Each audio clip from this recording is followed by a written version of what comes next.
एक बड़ा खतरनाक सवाल मैं करने वाला हूँ आपसे, वो जवाब बड़ा मुश्किल होगा, आपको शायद तकलीफ दे सकता है। 22 प्रतिज्ञाओं पर आप किधर खड़े हैं? इधर? नहीं।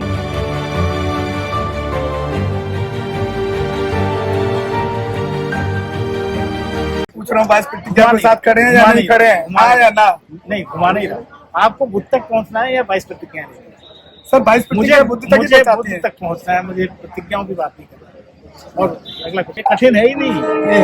आप देखिए बुद्ध जो धर्म है वो एक, आप क्या समझते हैं कि बुद्ध धर्म वही है जो 22 प्रतिज्ञा है? राजकुमार आनंद जी, बीएसपी में आने का क्या उद्देश्य है? बीएसपी में आने का उद्देश्य ये है बहुजन समाज की भलाई और उसके लिए इससे अच्छी कोई पार्टी है इससे। क्या लगता है बहुजन समाज पार्टी में आने के बाद जो आपको पहले मंत्री पद मिला था, आप पटेल नगर से भी आप विधायक रहे थे, तो क्या इस पार्टी से भी आप इलेक्शन लड़के जीतने की कोशिश करेंगे? क्या कोशिश नहीं करेंगे, जीतेंगे। तो लोकसभा का इलेक्शन फाइट करेंगे या फिर विधानसभा का? लोकसभा का इलेक्शन फाइट करेंगे, विधानसभा। एक अहम सवाल बार बार आता है कि आपने आम आदमी पार्टी छोड़ी थी, तो आम आदमी पार्टी छोड़ने का क्या उद्देश्य था? आम आदमी पार्टी छोड़ने का उद्देश्य मैं बता चुका हूँ कि मैंने महसूस किया कि दलितों का काम बिल्कुल नहीं हो रहा। हजारों करोड़ रुपया दलितों के हिस्से का जो SC ST फंड का होता है, जिसके लिए होम मिनिस्ट्री का मैंडेट नहीं है, होम मिनिस्ट्री की तरफ से कि वो पैसा कहीं और डाइवर्ट नहीं होना चाहिए, उसका 400% पैसा, मतलब 500 करोड़ रुपया अगर लगता है SC ST के ऊपर, 2000 करोड़ रुपए एक साल में डाइवर्ट कर दिया जाता है। तो ये मैं आज से नहीं, जब राजेंद्र गौतम मंत्री थे और मैं विधायक भी नहीं था, मैं तब से उनसे सवाल किया करता था कि इसका जवाब ढूंढना है। मैं ढूंढ पाया, मैंने तमाम पत्राचार किए, सारी चीजें बता की और पाया कि खाली आम आदमी पार्टी नहीं, कांग्रेस भी वही सब करती थी, कोई कम करता था, कोई ज्यादा करता। एक बात भी ये भी सुनने में आई है कि आम आदमी पार्टी आपने इसलिए छोड़ी थी क्योंकि वो दलित विरोधी काम करती है। ये दलित विरोधी काम है। देखिए, बाबा साहेब अम्बेडकर का फोटो लगाना और जितने सारे चेयरमैन है मंडियों के, एक भी दलितों का चेयरमैन नहीं बनाया जी। डाक फेलोज, मंत्रालय में जितने कंसल्टेंट होते हैं, हजारों नौकरियां होती है जिनकी लाखों में सैलरी होती है, लेकिन उनमें किसी दलित को नहीं उन्होंने जगह दी। मैं एज ए मंत्री जब मैं बैठा तो मैं सैकड़ों डाक फेलोज से मिला और उनसे जो कोशिश की, कोई एक दलित निकल जाए, कोई एक दलित नहीं निकला। यहाँ तक कि मुख्यमंत्री के जो फेलो थे उनमें भी कोई आरक्षण की व्यवस्था नहीं, उनमें भी कोई दलित नहीं। सर, कहा जा रहा था कहीं ना कहीं कि आपको ईडी से खतरा था, इसलिए आपने जो आम आदमी पार्टी और अपने मंत्री पद से इस्तीफा दिया, जो छोड़ी ईडी के डर की वजह से छोड़ी। ईडी के डर की वजह से छोड़ी तो बीएसपी क्यों ज्वाइन की? तो बीएसपी पे तो अब आए हैं, लेकिन लोगों का कहना है कि कहीं ना कहीं वो डर था ईडी का, जिसकी वजह से आपने पार्टी छोड़ी। डर ये नहीं था कि ईडी का डर है, ठीक है, ये डर कोर्ट कचहरी ये सब एक आम आदमी की जिंदगी का हिस्सा है। पहली बात तो ये है कि ईडी का कोई छापा मेरे यहाँ नहीं खाता। वो शराब घोटाले का चेन पकड़ने के लिए मेरे आए थे, उन्होंने सर्च की कि शराब घोटाले में किसी घोटाले में राजकुमार आनंद 1 रुपए की किसी घोटाले में सरकारी में शामिल है, वो लोग चले गए अपनी सर्च करके। अब केजरीवाल को अपना आप आइडल मानते थे, राजनीतिक गुरु कहा करते थे, तो ऐसा क्या हुआ कि केजरीवाल जी से आपने पूरा ही पल्ला झाड़ दिया? पार्टी मैंने राजनीति शास्त्र में MA किया और उसके बाद मैं महसूस करता था सालों साल कि इस देश की राजनीति बहुत खराब है। आखिर एक दिन एक आंदोलन से निकले हुए अरविंद केजरीवाल, उन्होंने खड़े होकर कहा था कि राजनीति बदलेगी तो देश बदलेगा। बहुत अच्छा लगा। मैं बहुजन समाज पार्टी छोड़कर अपने समर्थकों के साथ उसमें गया, लेकिन वहां जाने के बाद पता लगा कि राजनीति नहीं बदली, लेकिन राजनेता बदलने लगे, लोगों की नीयत बदलने लगी। तो इतने लंबे समय बाद आपने बसपा का रुख करने के लिए क्यों सोचा? आदमी कहीं से भटक के आएगा तो अपने घर ही। चलिए, क्या लगता है कि जमीनी अगर हकीकत की बात करी जाए तो दिल्ली में तो बसपा का वजूद तक नहीं है, तो आप इतनी कमजोर पार्टी से, यानी कि 2013 में मेरी पत्नी सामने बैठी है बिना ये है मिली, उस टाइम जो टिकट मिली थी तो लोग हंसते थे, यार वैसा भी क्या किया आपने, तो लगा के कहाँ निकल गए। ठीक है, कोई वजूद नहीं था। जीरो से लोग जब आ सकते हैं 99% पे, 95% पे, तो हम लोग तो 2-4-6% है दिल्ली में। सर वो आम आदमी, मैं बोल रहा हूँ, मैं पॉपुलेशन में तो हम मोर देन 50% है। सर वो तो आप आम आदमी की लहर में बह गए ना, कई ऐसे चेहरे आम आदमी की लहर में बह गए। लानी है, वहाँ बह गए, अब यही तो प्रूव करना है कि यह लहर लानी है। लेकिन बसपा तो अपना कहीं ना कहीं वजूद होती जा रही है और आप कह रहे हैं कि लहर लानी है। किसने कह दिया आपको बसपा वजूद होती है? इंडिया गठबंधन से बाहर है, अकेले चुनाव लड़ रही है, गलतियों पे गलतियां कर रही है बसपा। इस्लाम के लिए 2 कदम पीछे भी हटना पड़ता है, शायद बसपा कोई ऐसा करने वाले हो। आप पटेल नगर विधानसभा से विधायक रहे, आपकी वाइफ भी रही हैं, तो क्या आपने पटेल नगर निवासियों से पूछ लिया है, क्योंकि वो आम आदमी पार्टी के लोग थे, उन्होंने आपको आम आदमी पार्टी को वोट दे करके विधायक की सीट पे लाए थे, तो क्या अब आप बीएसपी से आ रहे हैं तो पटेल नगर के निवासियों से आपने इस बारे में बातचीत की है?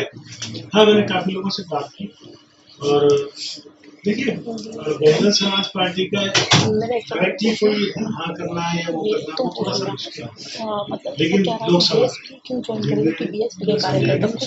अभी आप कह रहे थे कि एक लहर, पत्रकार ने पूछा था कि लहर में आप जीत गए थे, तो क्या बसपा की लहर आप लाने की बात कर रहे हैं? वो लहर कैसे लाएंगे, क्या रणनीति है आपकी? उसकी रणनीति बना रहे हैं कि बसपा की लहर कैसे आएगी, दिल्ली में जरूर आएगी, वोट तो आखिर हमारा ही। सर वोट आपका है, लेकिन किन मुद्दों पर आप जमीन पर इलेक्शन लड़ेंगे? जो आप चुनाव की बात कर रहे हैं, लोकसभा चुनाव, किस मुद्दों पर, जमीनी मुद्दों पर लड़ेंगे? आप मुझे बताइए, भारतीय जनता पार्टी किन मुद्दों पर चुनाव? अभी तो हम भारतीय जनता पार्टी की बात ही नहीं कर रहे, जिस पार्टी से आप निकल कर आया, आम आदमी पार्टी। आम आदमी पार्टी किन मुद्दों पर चुनाव लड़ रही है? बिजली फ्री, पानी फ्री, डीटीसी बस फ्री, थोड़ी देर बाद बंद हो जाएगा और बोलिए। तो यानी कि शायद इसी के एवज में मुख्यमंत्री जेल में बंद है। कांग्रेस कौन से मुद्दे पर चुनाव लड़ रही है? उन्होंने घोषणा पत्र जारी किया है। बसपा ने क्या किया? किसने? मैं बताऊं? 5 ने आए, पूछ लीजिए, पूछ लीजिए जी, पूछिए, मैं बताऊं। मतलब कांग्रेस ने घोषणा पत्र जारी किया, आम आदमी पार्टी के पास मुद्दे हैं लोगों के लिए, लोगों की यानी कि कहीं ना कहीं महिलाओं को और घर के बिल में, पानी में कई रियायतें जो दिल्ली की जनता को मिल रही हैं, ये मेन अहम मुद्दे हैं दिल्ली वासियों। समाज पार्टी के जन्मदाता और संस्थापक मानवर श्री कांशीराम साहब कहा करते थे, ये जो मैनिफेस्टो देने वाले लोग हैं झूठे लोग होते हैं। इसलिए बहुजन समाज पार्टी के जन्मदाता संस्थापक मानवर कांशीराम साहब ने कभी भी कोई भी अपनी पार्टी का मैनिफेस्टो जारी करने का बायोलॉजी अपनी पार्टी में नहीं रखा था, और यही कारण है कि बहुजन समाज पार्टी कहने में नहीं करने में विश्वास करती है। बहुजन समाज पार्टी ने उत्तर प्रदेश में 4 बार सरकार बनाई, 4 बार सरकार में कभी ये नहीं कहा था कि हम 2 कमरे के पक्के मकान फ्री देंगे। बहुजन समाज पार्टी ने कभी नहीं कहा था कि हम 1.5 लाख गुंडों को जेल भेज देंगे। बहुजन समाज पार्टी ने कभी नहीं कहा था कि हम गरीब की बेटी को लखपति बनाने का काम करेंगे। बहुजन समाज पार्टी ने कभी नहीं कहा था हम बैकलॉग के माध्यम से लाखों की संख्या में SC, ST, OBC के साथ साथ रिलीजियस माइनॉरिटी के साथ साथ जनरल की भी भर्ती करने का काम करेंगे। बहुजन समाज पार्टी ने कभी नहीं कहा था, बहुजन समाज पार्टी ने कभी नहीं कहा था कि हम इस देश में जो दलित शोषित पिछड़े समाज के लोग, अखिलेश समाज के लोग हैं, उनके लिए काम करने का काम है। बहुजन समाज पार्टी बनी इस विचारधारा की इस देश में समतामूलक समाज स्थापित किया जाए। और जहां तक आपने एक प्रश्न किया माननीय मंत्री जी से कि इंडिया गवर्नमेंट या इंडिया अलायंस में या उस अलायंस में नहीं गए, क्या गलती पे गलती करे। बहुजन समाज पार्टी की राष्ट्रीय अध्यक्ष आज भारत में सबसे ज्यादा जानी जाने वाली ऐसी लीडर हैं जिनके बारे में कहा जाता है कि वो सोच से भी ज्यादा आगे की सोचती है। आज देश में बहुजन समाज पार्टी पूरी तैयारी के साथ सबसे ज्यादा सीटों पे बहुजन समाज पार्टी लड़ रही, कश्मीर लेकर कन्याकुमारी तक और अंडमान से लेकर के पोरबंदर तक बहुजन समाज पार्टी लड़ रही, अपने दम पे लड़ रही है। वो इनके गठबंधन की पिछलग्गू, आप बता दिए इंडिया गठबंधन किधर है, किधर है? बंगाल में इनके साथ कौन था? ममता बनर्जी। कहाँ है? बिहार में कौन इनके साथ था? कौन था इनके साथ? नीतीश कुमार जी। कहाँ है? इंडिया गवर्नमेंट में कौन है? केरला में चुनाव लड़ रहे कम्युनिस्टों के साथ, कम्युनिस्ट इनके बराबर में लड़ रहे, राहुल गांधी जी के बराबर की सीट पे लड़, बराबर उनके साथ लड़ रहे। कौन के कहाँ गठबंधन इंडिया का है? किस इंडिया की बात आप कर रहे हैं? और किस बीजेपी के एनडीए की बात कर रहे हैं? एनडीए में कौन है? ये सब बहुजन समाज पार्टी आज की तारीख में भी इस देश में, जैसा कि पूर्व में माननीय मंत्री जी ने कहा भी था, हमारे बहुजन समाज पार्टी संस्थापक जनता कहा करते थे कि बहुजन समाज पार्टी के लिए कांग्रेस और भारतीय जनता पार्टी दोनों एक नागनाथ है तो एक सांपनाथ है।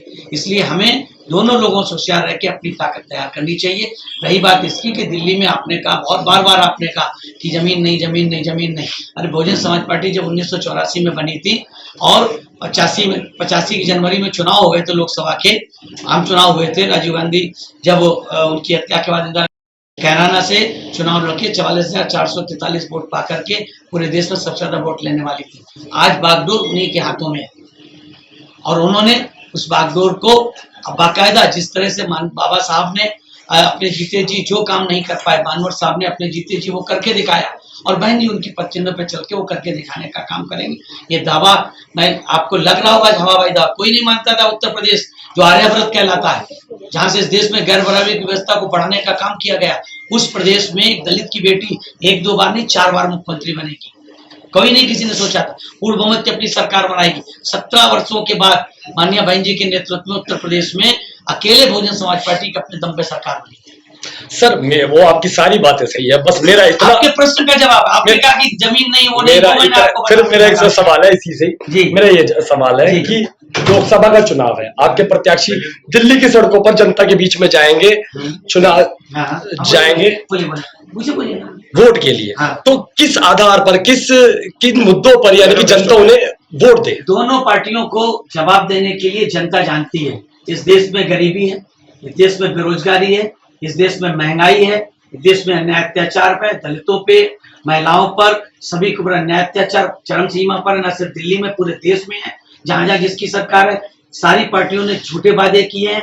फ्री बेस पे हमेशा बहन जी और साहब हमेशा कहा करते थे हमें मांगने वाला नहीं देने वाला समाज बनना है।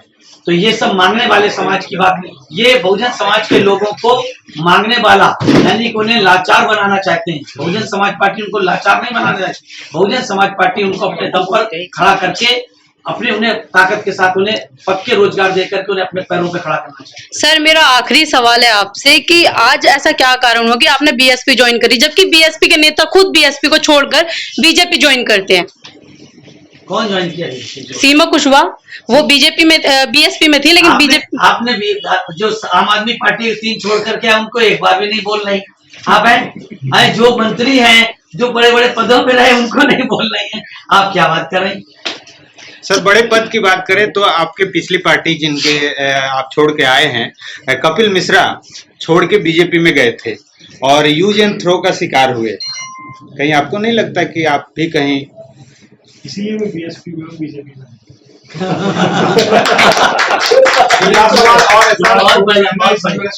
एक लास्ट सवाल और है कि आप अपनी विधानसभा में बड़ी ईमानदारी से काम किया है, आप पे कोई भी दाग या आरोप नहीं है। क्या आपकी जनता जो है विधानसभा की जो जनता है वो लोकसभा में भी आपका साथ देगी? मैं जनता से उम्मीद तो ऐसी करता हूँ, अगर मैंने वाकई ईमानदारी से काम किया है, अच्छा काम किया, अगर ये सच है तो उनको साथ देना।